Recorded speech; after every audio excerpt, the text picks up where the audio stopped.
आज हम आपको एक ऐसा किस्सा बताने जा रहे हैं जब श्री कृष्ण ने महादेव की संसार हित के लिए की गई एक विनती को ठुकरा दिया था।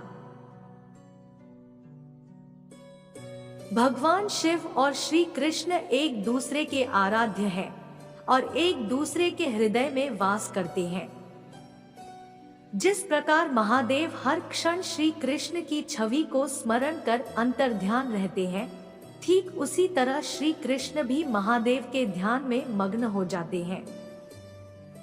धार्मिक और पौराणिक कथाओं में इस बात का उल्लेख भी मिलता है कि किस प्रकार से दोनों ने सदैव संसार हित के लिए एक दूसरे की सहायता की है और अनूठी एवं अद्भुत लीलाएं रची है। लेकिन एक समय ऐसा भी आया था जब महादेव के आग्रह को श्री कृष्ण ने ठुकरा दिया था। चलिए जानते हैं इस कथा के बारे में। द्वापर युग के अंत में कुछ ही समय शेष रह गया था जब महाभारत का युद्ध हुआ। महाभारत ग्रंथ में इस बात की जानकारी मिलती है कि यह युद्ध कितना भयंकर और विध्वंसक था। इस युद्ध के बाद कुरुक्षेत्र की वह धरती पूर्ण रूप से लाल रंग की हो गई थी। यहाँ तक कि युद्ध क्षेत्र का वह हिस्सा इतने युगों पश्चात भी लाल ही है। युद्ध समाप्त तो हुआ और अधर्म पर धर्म की विजय भी हुई, लेकिन पूरे संसार में इस युद्ध का ऐसा प्रभाव पड़ा कि पृथ्वी से लेकर अंबर तक चारों ओर नकारात्मक ऊर्जा का संचार बढ़ गया और अपने हिस्से की भूमि या कोई भी वस्तु पाने के लिए लोग युद्ध का सहारा लेने लगे। पृथ्वी पर ऐसा दृश्य देख भगवान शिव को अत्यंत दुख हुआ। समस्त देवी देवता भी महादेव के पास पहुँचे कि वह श्री कृष्ण से इस विषय में बात करें। तब महादेव ने पृथ्वी पर स्थित इंद्रप्रस्थ की ओर प्रस्थान किया। महादेव श्री कृष्ण के समक्ष पहुँचे। अपने आराध्य को देख श्री कृष्ण भी अत्यंत भावुक हो उठे और श्री कृष्ण की इसी भावुकता का लाभ उठाने का भगवान शिव ने प्रयास किया।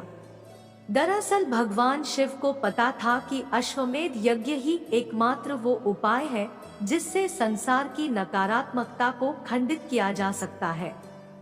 लेकिन वो ये भी जानते थे कि श्री कृष्ण अश्वमेध यज्ञ के लिए कदापि नहीं मानेंगे।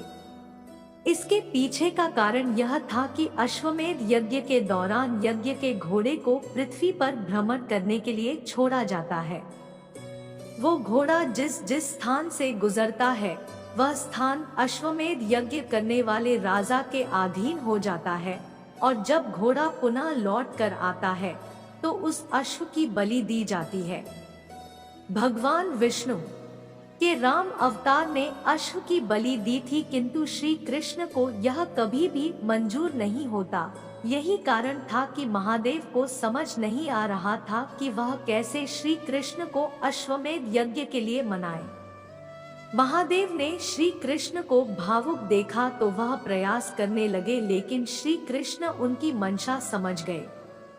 इसके बाद श्री कृष्ण के स्पष्ट पूछने पर महादेव ने उनसे अश्वमेध यज्ञ करने का आग्रह किया, जिसे श्री कृष्ण ने अस्वीकार कर दिया। महादेव निराश हो गए और बलदाऊ के पास कान्हा को मनाने की विनती लिए पहुंच गए।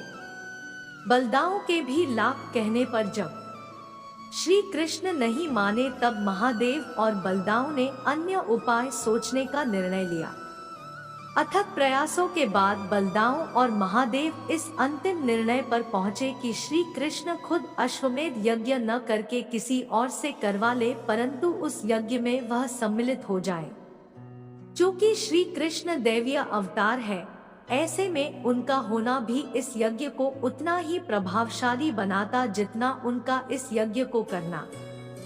महादेव ने श्री कृष्ण से यही बात बोली और श्री कृष्ण मान गए।